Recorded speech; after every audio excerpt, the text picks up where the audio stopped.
बिस्मिल्लाहिर्रहमानिर्रहीम। Dear first year students, आज हम बात करते हैं करेक्ट साइकिल पर। 11 चैप्टर हम पढ़ रहे हैं। तो रेस्पिरेशन के हमारे रिएक्शंस चल रहे हैं। इससे पहले हमने बात की थी ग्लाइकोलाइसिस की और ऑक्सीडेशन ऑफ पायरुवेट की, जो ग्लाइकोलाइसिस में पैदा हुए थे। अब हम देखते हैं कि करेक्ट साइकिल जो है, एक साइंटिस्ट हैंस क्रेफ्ट जिन्होंने इनको डिस्कवर किया था, ये यूज करता है सीरीज ऑफ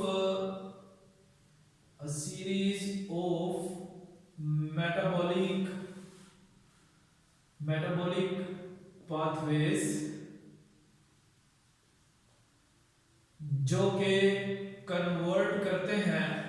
ब्रेक करते हैं, खास तौर पर जो हमने इससे पहले बात की थी acetyl group into carbon dioxide and water, यानी कार्बन डाइऑक्साइड को तोड़ते हैं और इस कार्बन डाइऑक्साइड के टूटने से रिलीज होने को हम कहते हैं इट इज कॉल्ड डीकार्बोक्सिलेशन। इस अमल को डीकार्बोक्सिलेशन का नाम दिया जाता है और इस कार्बन डाइऑक्साइड की ब्रेकडाउन से नोट किया जाता है NADH के मॉलिक्यूल साथ प्रोड्यूस होते हैं। यानी जो कार्बन एसिटाइल ग्रुप का और उसके साथ जुड़े हुए जो हाइड्रोजन है, जब वो ब्रेक होते हैं, टूटते हैं, तो हाइड्रोजन रिलीज होने वाला एक coenzyme NAD nicotinamide adenine dinucleotide को रिड्यूस कर देता है और NADH में कन्वर्ट हो जाता है और उस एसिटाइल ग्रुप का जो कार्बन था वो कार्बन डाइऑक्साइड बनके रिलीज हो जाता है और इस तरह से इस अमल को हम कहते हैं ये डीकार्बोक्सिलेशन कहलाता है। अब देखें, इस रिएक्शन को डिस्कवर किया था हैंस क्रेब ने, जो कि एक बायोकेमिस्ट थे, हैंस क्रेब, जिन्होंने इन रिएक्शंस को डिस्कवर किया था और उन्हीं के नाम से हम इसको क्रेब साइकिल का नाम देते हैं। इसका एक और दूसरा नाम ट्राइकार्बोक्सिलिक एसिड साइकिल भी है। अब देखते हैं ट्राइकार्बोक्सिलिक एसिड साइकिल जो है वो इस क्रेब साइकिल को क्यों कहा जाता है। जब हम इसके रिएक्शंस बनाएंगे तो तब हम इस पर बात करते हैं। ट्राई से मुराद एक्चुअल में 3 है, कार्बोक्सिलिक से मुराद है 3 कार्बोक्सिलिक एसिडिक ग्रुप जो है एक कंपाउंड में ही मौजूद होते हैं। एक ही कंपाउंड में 3 बार कार्बोक्सिलिक ग्रुप मौजूद है। यही वजह है कि हम इस साइकिल को ट्राई कार्बोक्सिलिक एसिड साइकिल भी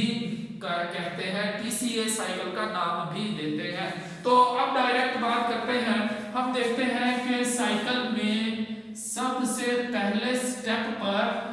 ऑलरेडी पहले से ही माइटोकॉन्ड्रिया के मैट्रिक्स में एक 4 कार्बन कंपाउंड है जिसका नाम है oxalo acetate. Oxalo acetate is a 4 carbon compound और इस ऑक्सैलो एसीटेट के साथ हम देखते हैं जो हमारे साथ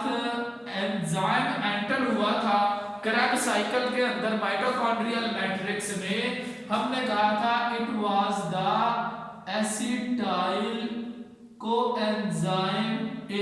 लिहाजा ये एसिटाइल कोएंजाइम ए का फॉर्मूला है। ये एसिटाइल कोएंजाइम ए उस पायरुवेट के एसिटाइल ग्रुप को जिसमें 2 कार्बन है अटैच करवाता है ऑक्सैलो एसीटेट के साथ। तो पहला स्टेप मुकम्मल होता है और एक कंपाउंड बन जाता है। इसको हम नाम देते हैं इट इज द सिट्रेट। अगर हम इस सिट्रेट के फॉर्मूले पर बात करें तो जैसे हम देखते हैं कि इसमें एक इस तरह से ये कार्बोक्सिलिक ग्रुप जो है वो मौजूद होता है। ये एक कार्बन के साथ अटैच है और इसी ही तरह से नीचे और एक कार्बन मौजूद है और इस कार्बन के साथ भी हम देखते हैं एक कार्बोक्सिलिक ग्रुप मजीद अटैच है और इस कार्बन के साथ नीचे जो है वो हम देखते हैं एक तीसरा कार्बोक्सिलिक ग्रुप अटैच होता है और इस तरह से हम इसको CH2 कह दें, यहाँ पर भी CH2 कह दें, यहाँ पर OH। अब आप जरा गौर करें कि it is the oxaloacetate, that is the 4 carbon compound and the acetyl group along with the coenzyme A। हम देखते हैं कि ये coenzyme A जो है दो एसीटेट की फॉर्म में कार्बन के एटम को लेके आता है और सिट्रेट बनाता है, इसको हम कहते हैं it is the 6 carbon compound. देखिए जरा आप गौर करें तो 3 कार्बन तो ये इसमें एसिटाइल कार्बोक्सिलिक ग्रुप के हैं, सॉरी ये 3 कार्बोक्सिलिक ग्रुप के मौजूद होने की वजह से इस सिट्रेट जो कि इस पहले स्टेप का रिएक्शन है करेक्ट साइकिल में, हम इसको नाम देते हैं it is also called the try carboxylic acid cycle. हम देखते हैं ऑक्सैलोएसीटेट से जब एसिटाइल कोएंजाइम ए की मदद से आने वाला एसीटेट ग्रुप अटैच होता है तो वो सिट्रेट पैदा करता है जो 6 कार्बन कंपाउंड है और इस पहले कंपाउंड में सिट्रेट में हम देखते हैं 3 कार्बोक्सिलिक ग्रुप मौजूद होते हैं जिसकी वजह से हम इस साइकिल को ट्राई कार्बोक्सिलिक एसिड साइकिल का नाम भी देते हैं, TCA साइकिल भी कह दिया जाता है। अब देखिए इसके बाद बारी बारी हम देखते हैं हर स्टेप पर इन कार्बोक्सिलिक ग्रुप के दरमियान में जो कार्बन है ये ब्रेक होते जाते हैं, कार्बन डाइऑक्साइड की फॉर्म में रिलीज हो जाते हैं, डीकार्बोक्सिलेशन होती है और यहां से जो हाइड्रोजन रिलीज होते हैं वो NAD की कन्वर्जन कर देते हैं रिडक्शन के जरिए से NADH में, जो नेक्स्ट आगे रेस्पिरेटरी चेन में ATP पैदा करने के लिए यूज होते हैं। तो इस तरह से हम देखते हैं कि एक एंजाइम आइसोमेरेज है जो इस सिट्रेट को इसके एक कंपाउंड में बदलता है, it is called isocitrate, it is a 6 carbon compound. ये भी हम देखते हैं 6 कार्बन कंपाउंड है। फिर इसके बाद एक एंजाइम डिहाइड्रोजिनेज है, इस डिहाइड्रोजिनेज एंजाइम की मदद से हम देखते हैं ब्रेकडाउन होती है, रिलीज होती है एक कार्बन यहां से कार्बन डाइऑक्साइड की फॉर्म में और इसके रिलीज होने के साथ साथ हम देखते हैं जो इसमें मौजूद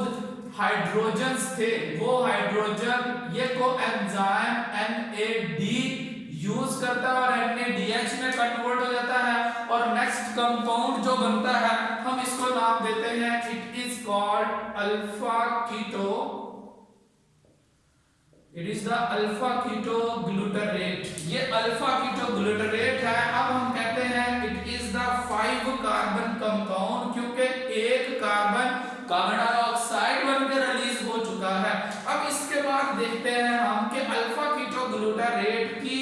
एक और एंजाइम सक्सिनाइल कोएंजाइम की मदद से ये कन्वर्ट होता है एक कॉम्प्लेक्स सीरीज ऑफ रिएक्शंस हैं यहाँ पर, यानी इस अल्फा कीटो ग्लूटारेट से मजीद हम देखते हैं एक डिहाइड्रोजिनेज एंजाइम है जो कि इसको ब्रेक करता है, इसमें से मजीद एक कार्बन डाइऑक्साइड को निकाल देता है। इस तरह से ये दूसरा कार्बन यहां से रिलीज हुआ एसिटाइल ग्रुप का और इस स्टेप पर भी हम देखते हैं कि रिलीज होने वाले कार्बन डाइऑक्साइड के साथ जो अटैच हाइड्रोजन थे वो रिडक्शन करते हैं NAD की NADH में। अब इसके बाद हम देखते हैं यहाँ पर एक और कोएंजाइम जिसको कहते हैं सक्सिनाइल कोएंजाइम A बन जाता है, यानी अल्फा कीटो ग्लूटारेट की ब्रेकडाउन के बाद यहाँ पर एक और कोएंजाइम A दाखिल होता है जिसे कहते हैं it is the succinyl coenzyme A। तो इस सक्सिनाइल कोएंजाइम A की मदद से हम देखते हैं कि यहाँ पर ये जो कंपाउंड है अल्फा कीटो ग्लूटारेट ये कन्वर्ट हो जाता है आखिरकार सक्सिनेट में, यहाँ पर सक्सीनेट बनेगा और मजीद देखें आप ये सक्सीनेट जो है it is the 4 carbon compound. ये 4 कार्बन कंपाउंड है। क्यों कि अल्फा कीटोग्लूटारेट में 5 कार्बन थे और उन 5 कार्बन में से जब एक कार्बन डाइऑक्साइड डीकार्बोक्सिलेशन से रिलीज होता है और उस वक्त इस कंपाउंड में 4 कार्बन बाकी बच जाते हैं। इस सक्सीनेट की फॉर्मेशन जो है ये एक कोएंजाइम्स की मदद से, सक्सिनाइल कोएंजाइम की मदद से जो है ये रिएक्शन चलता है, कॉम्प्लेक्स सीरीज ऑफ रिएक्शंस है। और इस दौरान में हम ये नोट करते हैं कि एक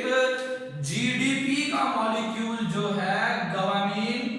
डाइफॉस्फेट का मॉलिक्यूल एक इनऑर्गेनिक फॉस्फेट को यूज करते हुए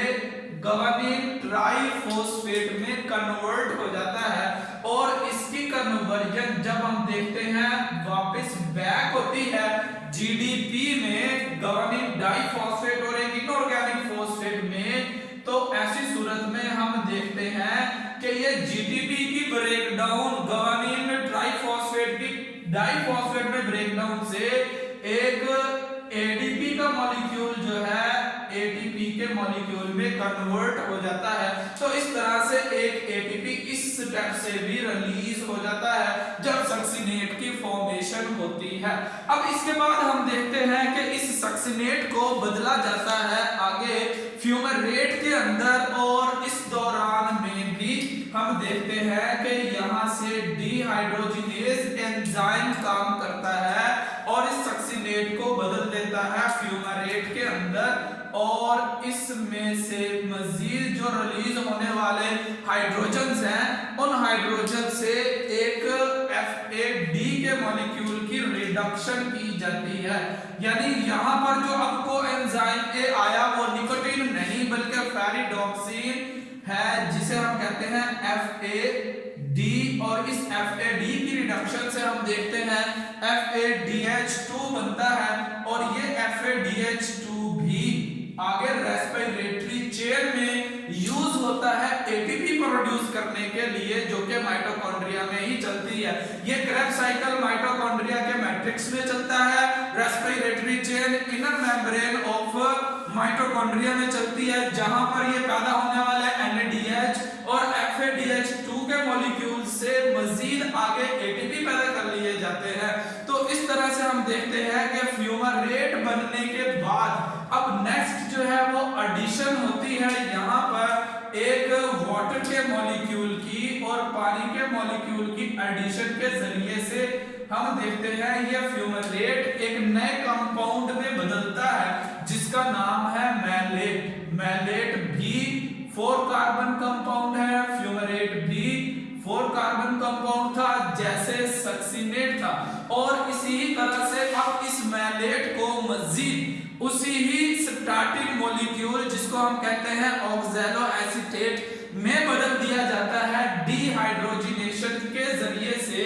यानी इस मैलेट से भी मजीद हाइड्रोजन रिमूव किए जाते हैं और उन रिमूव होने वाले हाइड्रोजन से हम देखते हैं क्या होता है कि NAD का मॉलिक्यूल जो है रिड्यूस होके NADH प्रोड्यूस कर देता है, लिहाजा 4 कार्बन मैलेट जो है वो दोबारा से ऑक्सैलो एसीटेट में कन्वर्ट हो जाता है। अब इस तरह से एक बार करेक्ट साइकिल के चलने से हम देखते हैं कि NADH के मॉलिक्यूल जो प्रोड्यूस हो रहे, ATP के मॉलिक्यूल, FADH2 के मॉलिक्यूल जो प्रोड्यूस हो रहे हैं जो कि एसिटाइल ग्रुप प्रोड्यूस हुआ था एक ग्लूकोज के मॉलिक्यूल के टूटने से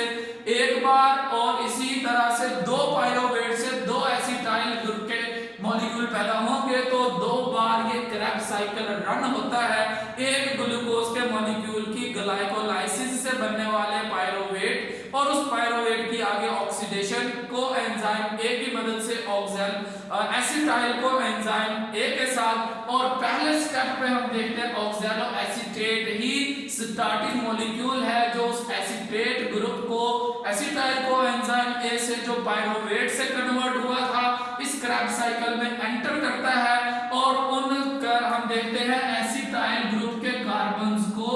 इस क्रेब्स साइकिल के जरिए से कार्बन डाइऑक्साइड में ब्रेक कर दिया जाता है, तोड़ दिया जाता है। यही वजह है कि हमने कहा था कि एरोबिक रेस्पिरेशन में कंप्लीट ब्रेकडाउन होती है ग्लूकोज के मॉलिक्यूल की, जो मैक्सिमम अमाउंट में एनर्जी को रिलीज करता है। इस तरह से हम देखते हैं ये क्रेब्स साइकिल का